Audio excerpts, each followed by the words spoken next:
Magandang araw po sa inyo, Kuya Bari. Tawagin niyo na lang po akong Ben. Ako ay 23 anyos at nakatira sa isang bahay dito po sa Cebu. Ang kwentong ibabahagi ko po sa inyo ngayon ay tungkol sa aking kapitbahay na dati ay nais kong kaibiganin, ngunit ngayon ay pilit kong iniiwasan dahil alam kong aswang sila. Bata pa lang po ako. Kinagiliwan ko na po ang tumambay sa bakuran. Maaliwalas kasi doon at maraming paru-paro. May mga halaman akong tinanim doon katulad ng sitaw at talong dahil masustansya po ang mga iyon at madaling lutuin. Tuwing umaga, pagkabangon ko pa lang sa higaan, dumediretso kaagad ako sa likod bahay para asikasuhin ang aking mga alagang halaman na nagbibigay ng kasiyahan sa aking pakiramdam. Bali, Kuya Bari, solong anak lang po ako ng aking mga magulang. Isang albularyo si tatay, samantalang si nanay naman ay nagsisikap na magtrabaho sa isang tindahan para may maipantustos sa aming mga pangangailangan. Marami siguro ang nagtataka kung bakit kakaiba ang paraan ng pamumuhay namin. Kadalasan kasi ay lalaki ang nagtatrabaho at ang babae naman ay nasa bahay lamang.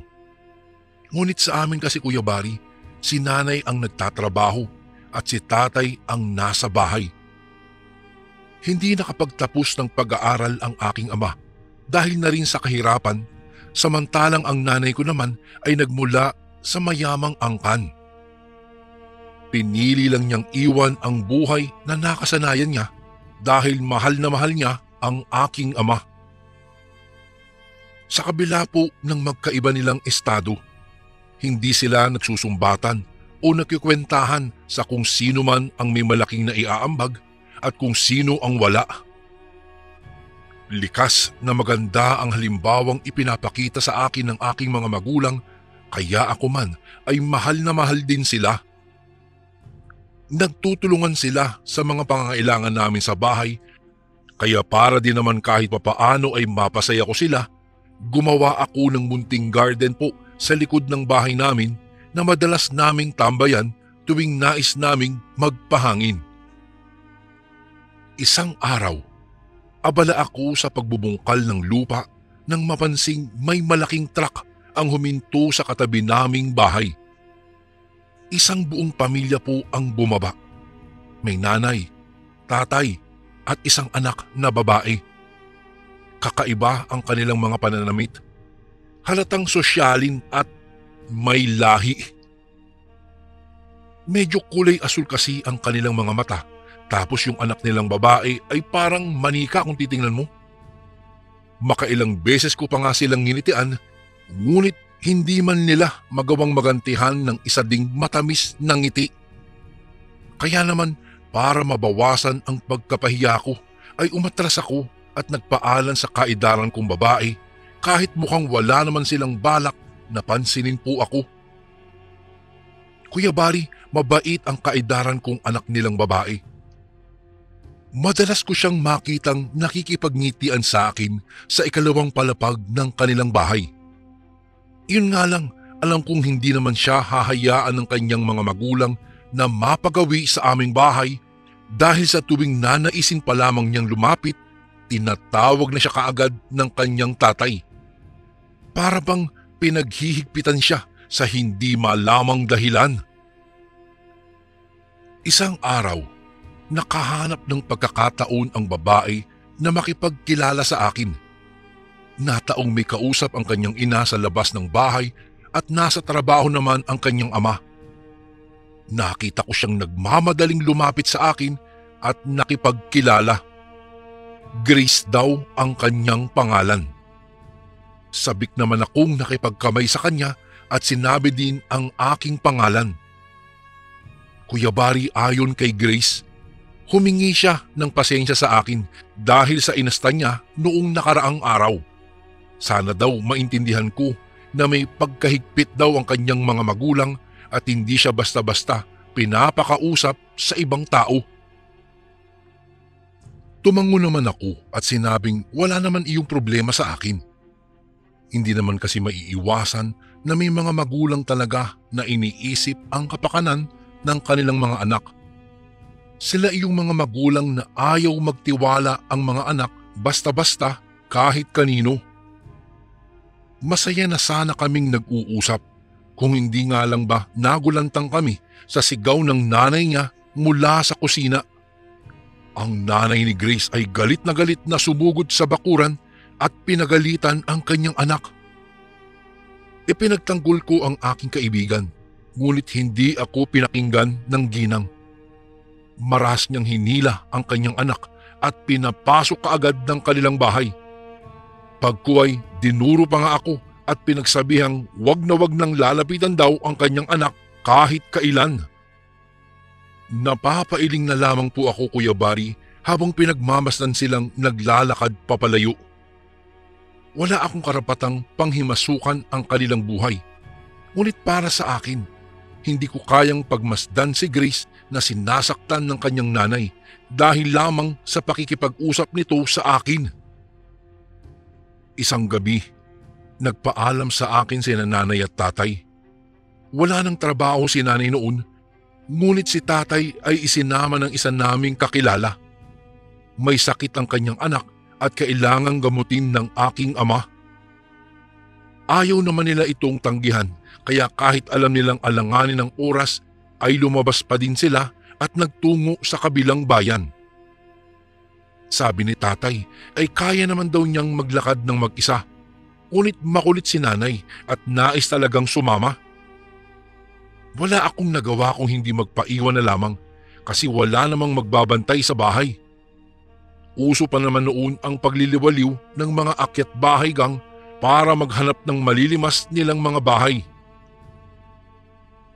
Pasado 9:00 na ng gabi nang umalis silang dalawa.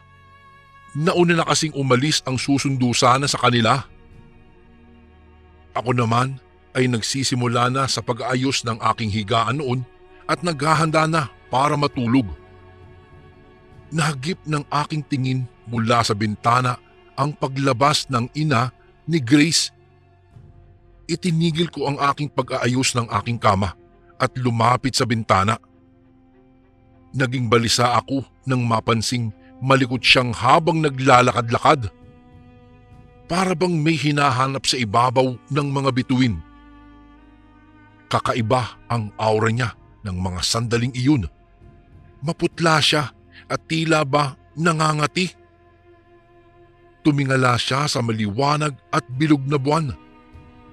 Nang masilayan ang liwanag nun at yakapin ang kanyang balat, ay hindi na ako nakapagsalita pa nang makita kong biglang nagbago ang iris ng kanyang mga mata.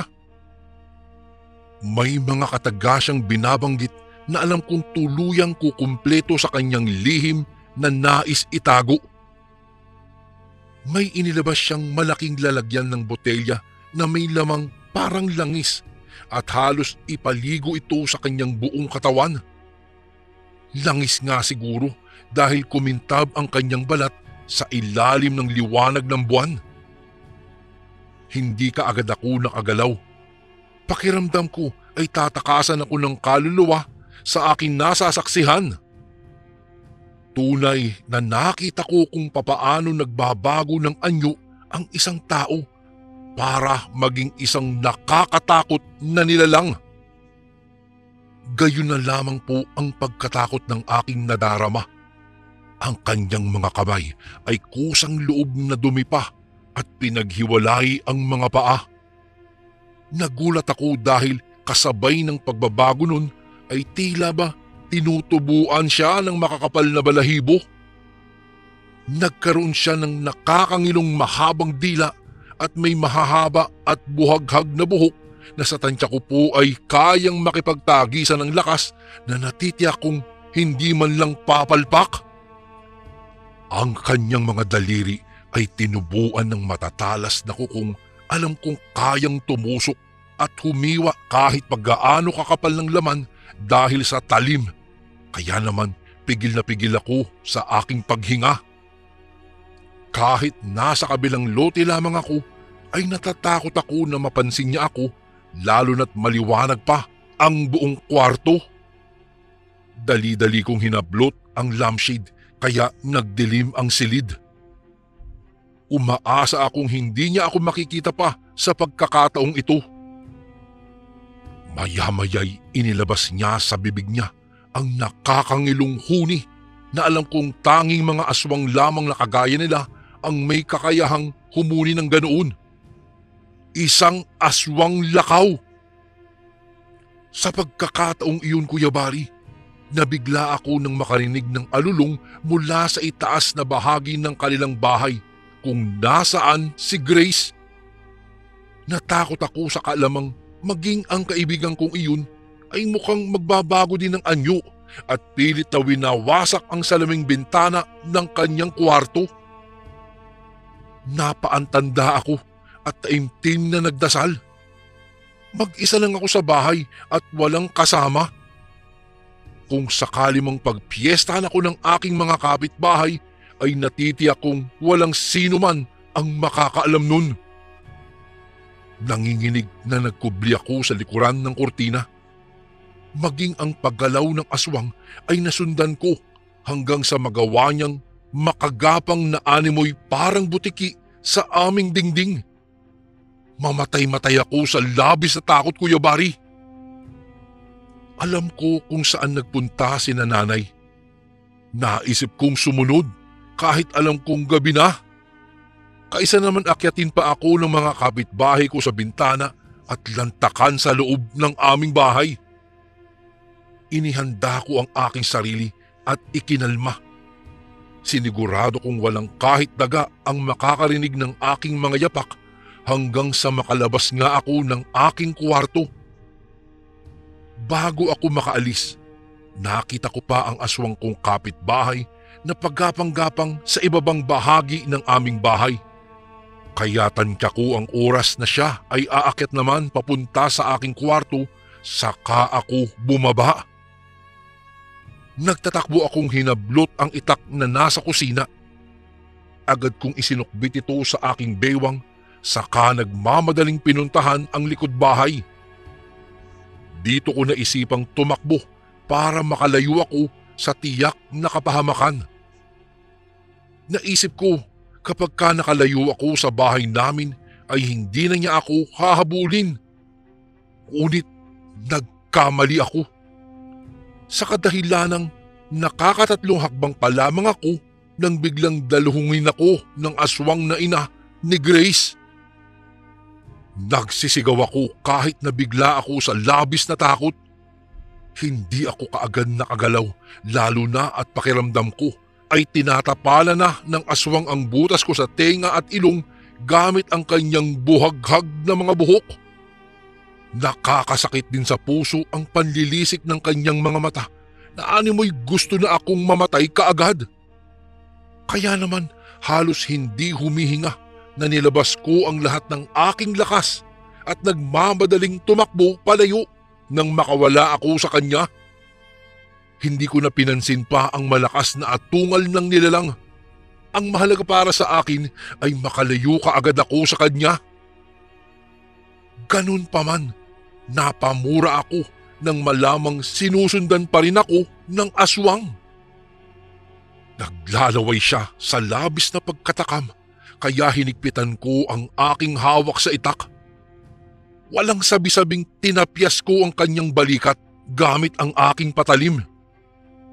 Nanginginig ako sa takot, ngunit naglaho ito nang makita kong tumalamsik ang dugo ng aswang na parabang nabigla sa ginawa ko. Marahil hindi niya inaasahang magagawa ko ang bagay na iyon. Umatungal ang nilalang at nagpagulong-gulong sa lupa. Ibig kong masindak nang makita ang nakakatakot niyang anyo. Mas lalong tinapangan ko pa ang aking sarili at ipinakita sa aswang na may pangontra ako sa kanya. Kahit masabihin na nating itak lang ito, ay alam niyang masusugatan siya at sigurado akong mapupuruhan siya, lalo na't karamihan sa mga patalim na pagmamay-ari namin ay puro pinahiran ng mga maaasim na prutas, partikular na ang katas ng kalamansi. Maya-maya'y umangil ang aswang at kinalmot-kalmot ako kahit hindi naman niya ako abot. Kinilabutan ako nang makita ang haba ng mga kuko niya. Ngunit ganun pa man, hindi ako nagpahalata. Malakas ko siyang sininghalan kagaya ng bilin sa akin ni tatay kapag may nakasagupa daw akong aswang. Pinalayas ko ang aswang at mabangis na iwinasiwas ang itak. Sinigurado kong hindi siya makakalapit at sinadyang patamaan ang kanyang buhok. Dahil sa likas nitong talim ay nagawa kong putulin ang iilang hibla ng kanyang buhok kaya naging mas mabagsik ang kanyang anyo. Habang humuhuni ang aswang, ipinakita niya sa akin ang mahaba niyang dila. Walang takot na dumampot ako ng bato at mabilis siyang binato na ipinagtagumpay ko naman. Biglang umangil na naman nang tinamaan siya sa ulo. Mabilis pa sa 4:00 lumundag papalayo sa akin ang aswang.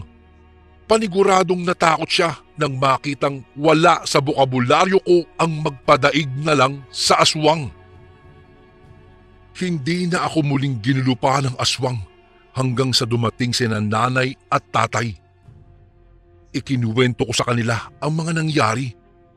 Napamura si tatay at napasilip sa kapitbahay. Hindi niya akalaing ngayong gabi at nataon pa talagang nag-iisa ako ng sugurin ng mga aswang. Galit na inilabas niya ang kanyang mga kagamitan para sa pagiging isang santigwar. Nagulat ako, Kuya Bari, dahil hindi ko talaga inaasahang may mga bagay pala siyang kagaya noon. Para bang napaka-imposible na magkaroon siya ng mga bagay na pwede niyang ipanlaban sa mga aswang na nasa paligid lang namin. Matagal na daw niyang napapansin ang pamilya ni na Grace. Matagal na daw niyang alam na may kakaiba sa mga ito. Dumagdag lamang daw talaga sa aking hinala ang katakot-takot na katotohanan tungkol sa mga nilalang na pinagdududahan niya dahil sa mga kinikwento ko. Matagal na daw niyang alam na aswang ang mga ito. Nagulat ako nang ipakita niya sa akin ang isang botelyang may lamang langis. Ayon kay tatay, una itong kumukulo kapag may aswang na malapit sa amin. Ito ang nagsisilbing tagabanta sa mga may hawak nito na nasa malapit lamang ang kalaban.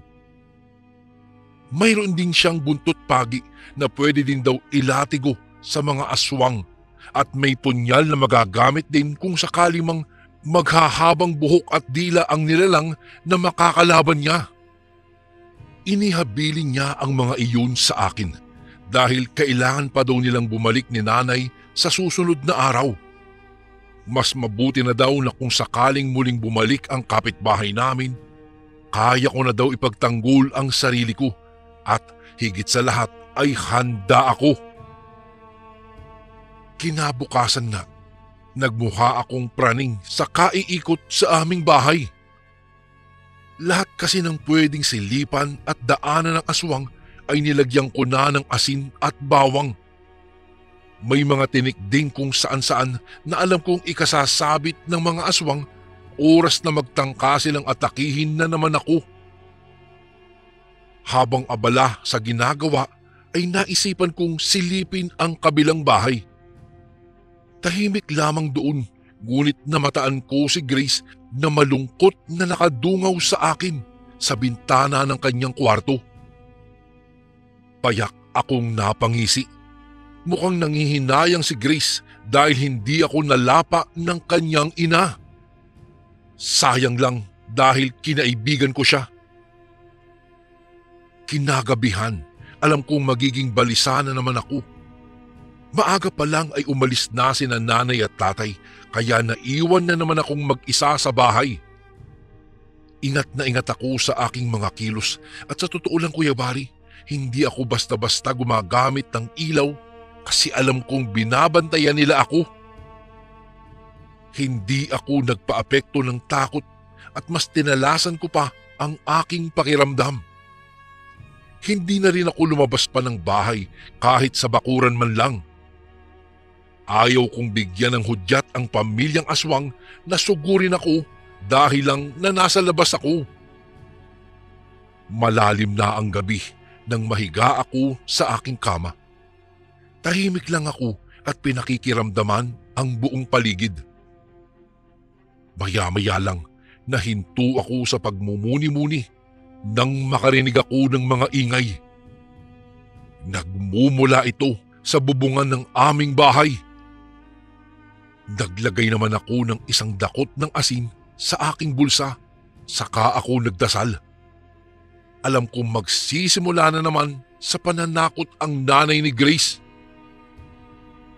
Sinubukan kong dumungaw sa bintana at nagdala ng salamin.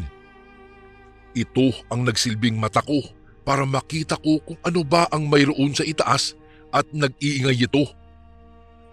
Walang ingay kong inilabas ang salamin at itinapat ko ito sa bubungan. Kumpirmado, may nakatuwad na nilalang doon at hugis tao ito. Bigla akong natensyon at kumabog ng malakas ang aking dibdib. Pakiramdam ko, Kuya Bari, ay aatakihin ako dahil sa isiping baka mapansin nila ako at mabilis na sagpangin. Mas bumilis pa ang pagtibok ng aking puso nang pagmasdan ko ito. Malapit lang lumabas ang maliwanag na kabilugan ng buwan, kaya alam kong magiging mabangis na naman ito pagkatapos magbago ng kanyang anyo. Maya-maya lang, nalukot ang aking ilong nang makaamoy ng masangsang na animoy na bubulok na patay na daga. Tila ba dumighay ang aswang at ang amoy na iyon ay nagmumula sa kanyang bibig. Agad kong hinila ang aking damit at itinakip ito sa aking ilong. Nakakasuka at nakakadiri talaga ang kanyang amoy. Tinitigan ko ulit ang nilalang at nakitang kakaiba ang hitsura nito. Hindi rin pangkaraniwan ang kulay ng kanyang balat. Nagsisimula na siyang magbago ng kanyang anyo. Mas lalong sumama po ang aking pakiramdam, Kuya Bari, at tila natuyuan ng laway at nahirapang lumunok. Natakot ako at nagimbal sa nakita ko sa bubong. Tama ba ang ginagawa kong pagsilip? Kinilabutan ako nang makitang lumawit bigla ang dila nito habang pinakikinggan ang paligid at pilit na isinisiksik ang kanyang mukha sa munting awang na nilikha niya sa bubong. Para bang gusto niyang makita kung nasaan ako at kung may iba pa siyang pwedeng daanan para makapasok sa bahay namin. Tagaktak na ang pawis ko habang tila na estatwa sa aking kinatatayuan. Maski po ang paghinga ko ay hindi ko na magawa. Para na akong tuluyang nanigas sa takot na kapag nalaman niyang pinagmamasdan ko lamang siya ay hindi lang lapang ang gagawin niya sa akin. Biglang umangil ang aswang nang mapansin niya ang salaming hawak-hawak ko. Kung hindi ba naman dahil sa aking katangahan ay kumislap kasi ito sa liwanag ng buwan kaya napatitig siya rito. Gigil na nagmadali ako sa pagpasok saka isinarado ko kaagad ang bintana. Nanginig ako sa labis sa takot.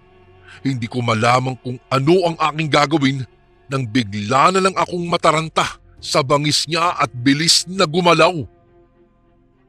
Naging bayolente ang aswang, Kuya Bari, at dali-daling winasak ang isang parte ng aming bahay. Halos hindi ako makahinga sa labis na sindak. Mas nagregodon pa ang dibdib ko dahil sa kaba kaysa sa bilis kong makapagdesisyon kung ano ang aking gagawin. Kung kaya't nilakasan ko na lamang ang aking loob.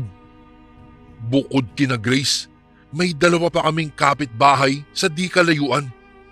Kung sakaling makahingi ako ng tulong doon, alam kong makakalayo na ako sa matatalas na kuko ng aswang.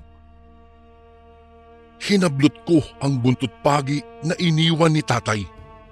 Lumabas ako ng bahay at iwinasiwas ang buntot pagi kahit wala naman talaga akong nakikita. Gusto kong patamaan ang aswang, ngunit naunahan po ako ng pagkataranta.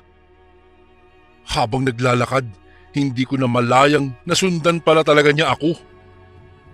Basta na lang niya akong dinaluhong dahilan para magpagulong-gulong kami sa lupa. Hinampas ko siya ng buntot pagi at alam kong nasasaktan siya, ngunit hindi ko alam kung bakit tila hindi ito sapat. Ang kanyang anak naman ay namataan kong nagwawala na naman sa loob ng kwarto nito. Mukhang isang malaki nga talaga yatang pagkakamali ang ginawa kong pag-alis ng bahay. Sana pala nanatili na lamang ako sa loob at baka marami pa akong makikitang mga bagay na pwede kong ipangontra sa kanila. Hindi ako nakapiyok nang kalmutin niya ako. Sumigaw ako at pumalahaw ng iyak dahil sa tindi ng hapdi. Pakiwari ko ay mapupunit ang aking buong katawan. Nanginginig na naghagilap ako nang pwede kong ipangontra sa kanya, ngunit gano'n na lamang ang gulat ko nang dumamba sa kanya ang anak niyang si Grace. Gulat na gulat ako sa aking nasaksihan. Tila yata ipinagtatanggol pa ako ng kanyang anak. Ang nangyari, silang dalawa ang nagtagisan ng lakas. Nakailang kagat at kalmot sa kanya si Grace, subalit wala man lang naging epekto yun. Sa bawat pag-atake nito ay umaangil lamang ang nakakahindik na ginang. Buong akala ko nga madadaig siya ni Grace. Nanghihina kasi siya at halos hindi na makagalaw, ngunit gano'n na lang po ang pagkaagulat ko nang makita kong biglang humaba ang kanyang buhok at pumulupot ito sa katawan ng sariling niyang anak. Sumingasing si Grace at sinugatan siya. Matutuwa na sana ako pero nagulat ako nang inilabas niya ang dila at nangangalit ang mga bagang na ipinulupot ito sa leeg ng kanyang anak. Ilang saglit lang, biglang pinanghinaan na ng katawan itong si Grace. Gusto ko mang tumulong, ngunit hindi ko magawa. Bigla akong natakot sa kaalamang baka ako naman ang isunod niya sakaling makialam ako. Nakita ko kung papaano tila parang papel na winarak niya ang balat ni Grace na noong mga oras na iyon ay umiiyak at pumapalahaw sa nadaramang sakit. Masaganang bumulwak ang dugo nito na hayok namang hinabol-habol ng ginang. Gamit ang kanyang matutulis na kuko, nagawa niyang himayin ang mga ugat hanggang buto. Sarap na sarap ang ginang na nilalantakan ng sarili niyang dugo at laman. Tumirik pa ang mga mata ng ginang habang ninunguya ang mga lamang loob. Kumalat ang dugo nun sa kanyang mukha. Nanlaki ang aking ulo, Kuya Bari, sa labis na pandidiri. Pakiramdam ko ay ang bawat himaymay ng aking laman ay ang kanyang nilalantakan. Kaya mabuhay akong tumayo at tinalikuran ang ginang. Dito ko napagtantong ang aswang ay aswang talaga at hindi kumikilala ng kahit na sinong kaanak, kaduguman o malapit na minamahal. Ang mahalaga sa mga aswang ay ang kanilang tiyan na kailangang malamnan palagi at huwag magutom. Kapag nangyari iyon ay mawawala pala sila sa kanilang sarili at tuluyan ng makakalimot. Kakaunti na lamang ang natira sa lamang loob ni Grace nang mapahinto sa pagkain ang nanay niya. Tila ba may napagtanto siya habang ngumunguya? Pinaglipat-lipat niya ang tingin sa nakahandusay na anak at sa kinakain niya. Maya-maya ay inahit ng ubo at nagsuka, saka pumalahaw ng iyak. Marahil doon lang niya nalaman na anak niya pala ang kanyang nilalantakan. Hindi na ako naghintay pa ng matagal. Nang bumaling ang kanyang tingin sa akin, ay kaagad na akong nagtatakbo pauwi sa aming bahay. Lalo na at naririnig ko ang malakas na pagtawag ng boses ni tatay. Bigla akong nabuhayan. Nakakita ako ng kakampi, kaya naman humahangos na akong umuwi at napahinto nang makitang kasama nila ang ama ni Grace. Hintakot na inilayo ko ang aking mga magulang sa lalaki, ngunit ayon sa kanya, hindi siya kabilang sa mga aswang na labis nitong kinatatakutan. Matagal na daw siyang nagdududa sa kanyang asawa, ngunit hindi lang talaga siya makahanap ng paraan para malaman ang lahat ng kanyang napapansin. Agad ko namang ikinuwento ang ginawa ng ginang sa akin at sa anak niyang si Grace. Wala siyang nagawa kung hindi umiyak na lamang at sinabing hindi na niya tatanggapin pa ang kanyang asawa sa kanilang pamilya.